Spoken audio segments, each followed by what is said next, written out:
Hi குட்கூஸ், welcome to Ranjini vlogs from Pondicherry.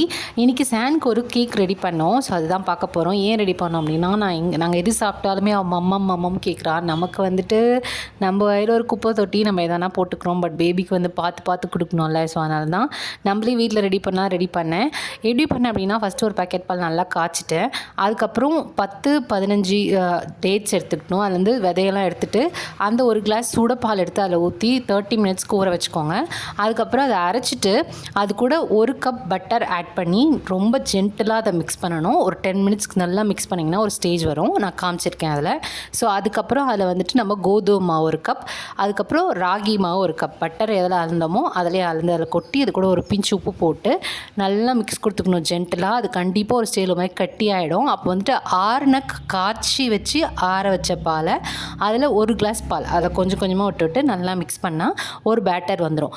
அந்த பேட்டரில் நமக்கு என்னென்ன வேணுமோ அதெல்லாம் மேலே கொட்டி ஆல்ரெடி 10 மினிட்ஸ் ப்ரீ ஹீட் பண்ண ஒரு பாத்திரம் இருக்குல்ல, அதை அதில் வச்சு நம்ம ஒரு 30 மினிட்ஸ் பேக் பண்ணி எடுத்துக்கலாம்.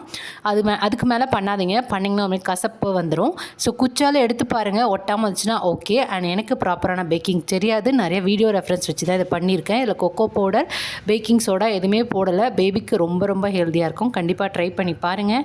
அண்ட் இது வந்து 2 டேஸ்க்கு மேலே பேபிஸ் கொடுக்காதீங்கன்னா, நம்ம எந்த ஒரு ப்ரிசர்வேட்டிவுமே போடலை. ஸோ 2 டேஸ்க்குள்ளே மட்டும் கொடுங்க. வீடியோ பிடிச்சிருந்தா கண்டிப்பாக லைக் பண்ணி ஷேர் பண்ணுங்கள். அண்ட் தேங்க்ஸ் ஃபார் வாட்சிங்.